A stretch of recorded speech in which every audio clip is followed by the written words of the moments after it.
In this video, you will learn how to determine if a heterogeneous reaction is limited by mass transfer or by the reaction rate. As an example, we look at the conversion of reactant A in a well-stirred continuous tank reactor. Let me introduce the players. The reactant A is dissolved in the gas flow that enters. Inside the tank, you will find the particles at which the catalyst is immobilized. So if we zoom in at the particle, we find the catalyst immobilized in a liquid layer at the surface of the solid particle. And the particles with layer is surrounded by the gaseous medium with the reactant A. Let us further zoom in and have a look at the interface between the gas on the left-hand side and the catalyst layer, liquid layer, at the right-hand side. The reactant A must move from the well-mixed bulk gas to the interface, and at the interface the concentration in the gas is in equilibrium with the concentration in the liquid layer. And that's where the reaction occurs. The reactant A will have a higher concentration in the bulk than the concentration at the interface. At the interface, the reactant is consumed by the catalyst. So this concentration difference causes a mass transfer over the stagnant layer between the bulk and the interface. This mass transfer can be described by Fick's law, with the concentration difference of the reactant in the bulk and at the interface, and Kg being the mass transfer coefficient in the gas, and A the specific area for transfer. That specific area is the total area of the catalyst particles present per total volume of gas present in the tank. At the other side of the interface, the catalyst is waiting to convert any reactant that enters the liquid layer. In this example, we assume that this is a first-order reaction, so the rate of the reaction is minus K1 times the concentration of the reactant at the liquid interface. As the interface itself is infinitely thin, you may assume that the reactant concentration at the gaseous interface is in equilibrium with the reactant concentration at the liquid interface.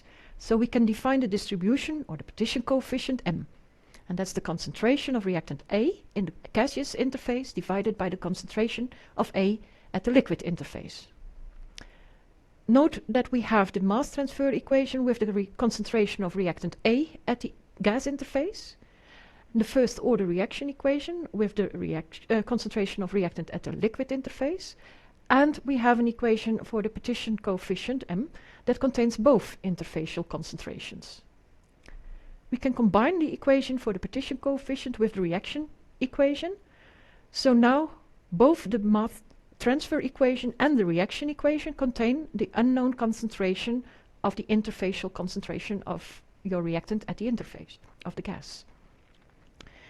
We can set up a steady-state mass balance for reactant A over the interface area itself, and that's indicated by the red dotted box.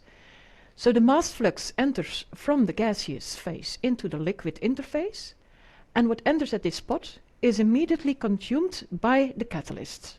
So NA, the transfer rate, is equal to your reaction rate at that interface. The mass transfer in the gaseous phase was Kga times the concentration difference between the bulk of the gas and the interface of the gas.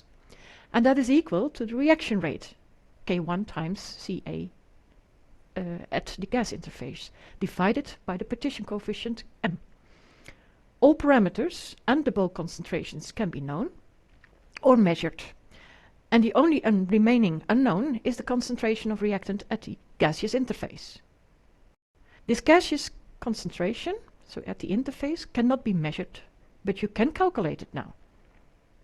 Now, if this value for the interfacial gas concentration of reactant A is smaller than the value of the concentration in the bulk of the gas, this indicates that there is a concentration gradient of the reactant over the stagnant layer of gas surrounding the catalyst particle. So this gradient tells you that the overall reaction rate is limited by mass transfer. And if the concentration at the interface is equal to the concentration of reactant in the bulk, this means that mass transfer is not limiting at all the overall reaction rate. It's the rate at which the reactant is consumed by the catalyst that determines the overall reaction rate. So with this, you learned how to determine the rate limiting step in a heterogeneous reaction. If you know the rate limiting step, you could think of how to speed up a reaction by considering how to improve either the mass transfer in case of mass transfer limited reactions, or how to improve the reaction rate itself in case the reaction is rate limiting. Hope to see you back for more.